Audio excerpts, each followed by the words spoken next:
Hoje eu vou falar do livro Amor Líquido, do sociólogo Zygmunt Bauman, que foi publicado, em 2003, mas teve a sua edição, né, brasileira lançada em 2004. Essa obra é uma obra que fala sobre a fragilidade dos laços humanos, e é uma das mais conhecidas do autor, né. Ela está ali seguindo um conjunto de reflexões sobre aquilo que ele chamou de modernidade líquida, que inclusive é outra obra importante dele e já tem vídeo aqui no canal. Mas em Amor Líquido, o Bauman não está falando apenas do amor no sentido romântico. Ele está falando também, né, dos vínculos humanos em geral, né, afetivos, sociais, éticos, políticos. O amor aparecendo então como um campo privilegiado para observar como nós vivemos, como nos ligamos uns aos outros, né, sobretudo como a gente aprende também a se desligar. O Bauman ele vai descrever um mundo marcado pela velocidade, pela instabilidade, pela constante mudança de referências que a gente tem. E nesse cenário, nada parece feito para durar, né? As instituições, as carreiras, as identidades, até as relações, elas passam então a funcionar sob a lógica do provisório. E o resultado vai ser o surgimento de um sujeito típico do nosso tempo, né? Alguém que vai desejar intimidade, mas tem medo do compromisso. Pessoas que buscam vínculos, mas quer manter esses vínculos reversíveis, né, prontos para serem desfeitos, sem grandes perdas.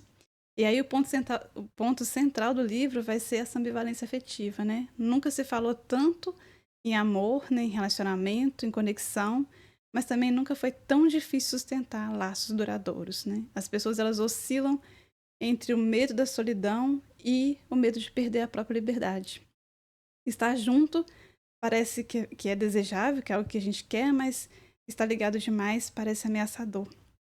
E aí o compromisso ele passa a ser visto como um risco, né, não como uma construção. E aí dentro desse contexto, o Baum ele vai propor uma distinção importante que é entre diferenciar, né, desejo de amor. Ele diz que o desejo se orienta pela lógica do consumo, então a pessoa ela quer possuir, ela quer usar, ela quer se satisfazer. E aí quando ela perde o encanto, né, quando essa relação perde o encanto, ela quer também descartar. A pessoa ela não vai suportar, né, o outro enquanto indivíduo, enquanto sujeito. Ela quer reduzir o outro na função de objeto, né, na função de objeto para me servir, né, para poder me satisfazer. E o amor ao contrário, né, do desejo, o amor vai implicar cuidado, vai implicar responsabilidade, abertura. Amar vai exigir a gente aceitar a vulnerabilidade que nasce justamente nesse encontro com algo que a gente, né, com um encontro que a gente não controla, né, o encontro com o outro. E é justamente essa dimensão que vai se tornar muito difícil de ser sustentada na modernidade líquida que a gente vive. Então, Bauman traz pra gente a reflexão de que as relações elas passam a ser tratadas como produtos de consumo, né? Busca-se hoje a experiência amorosa com uma expectativa de gratificação rápida e com baixo custo emocional. Então, o esforço, a frustração, o tempo, né, a negociação, que são importantes, que são necessárias em qualquer vínculo profundo, tudo isso vai ser visto como defeitos do produto, né? E quando a gente compra, quando a gente consome algo que não está funcionando mais, a solução não é reparar, né? Não é resolver, é simplesmente substituir, é descartar e substituir. Essa lógica ela vai aparecer com força nas formas contemporâneas, né, de socialização.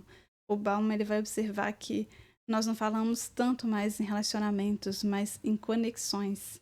A metáfora da rede aqui ela é reveladora, né? As redes elas servem tanto para ligar quanto para desligar. E aí tanto entrar quanto sair vai se tornar algo muito simples.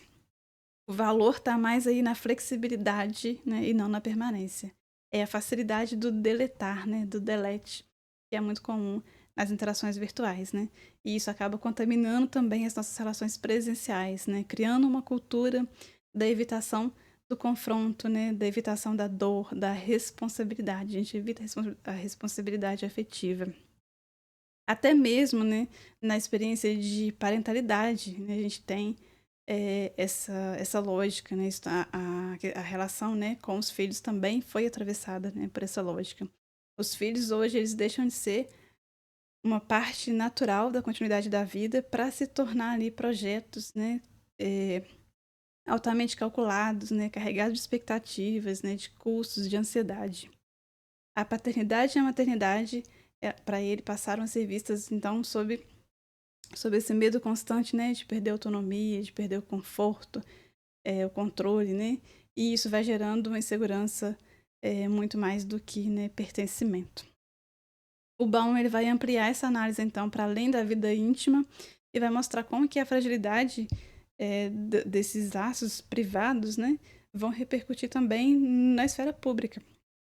E aí ele fala que na sociedade onde os vínculos são frágeis, né, o outro diferente, né, o outro enquanto sujeito, ele passa a ser percebido como uma ameaça para gente, né. O estrangeiro, por exemplo, o pobre, o refugiado, eles vão se tornando pra gente lembretes, né, muito incômodos de como que a instabilidade, né, que a gente tanto teme, que a gente quer negar, ela está presente, ela é real.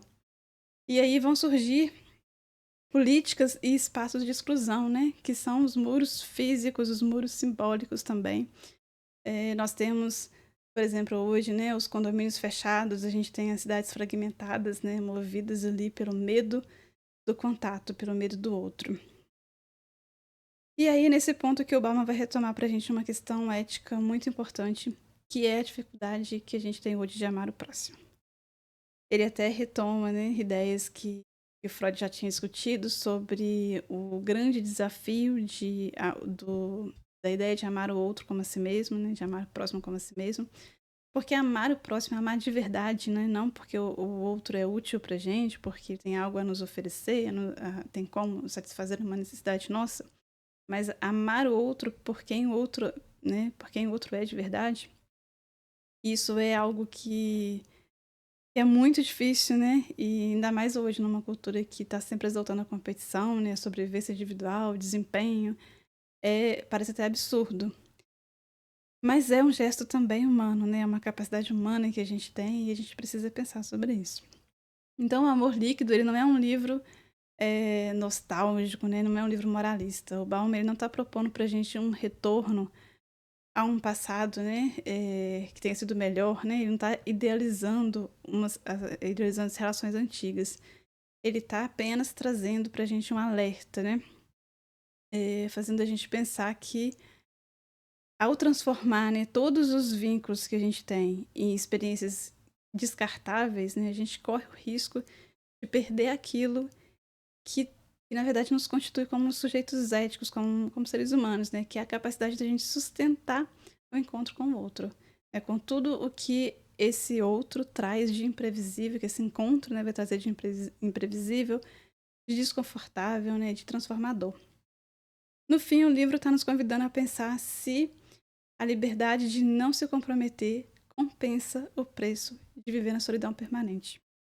Num mundo onde tudo escorre pelos dedos, né, talvez o maior gesto de resistência que a gente possa ter seja justamente a gente aprender a permanecer, aprender a cuidar, aprender a amar, aprender a se relacionar. E aí é uma reflexão que ele faz sem julgamentos e algo que a gente também pode fazer, né, a partir desse texto que é brilhante e que eu acredito que é construtivo para todos nós. Se você gostou do vídeo, eu vou pedir que você se inscreva no canal, que você curta e a gente se vê no próximo. Até lá!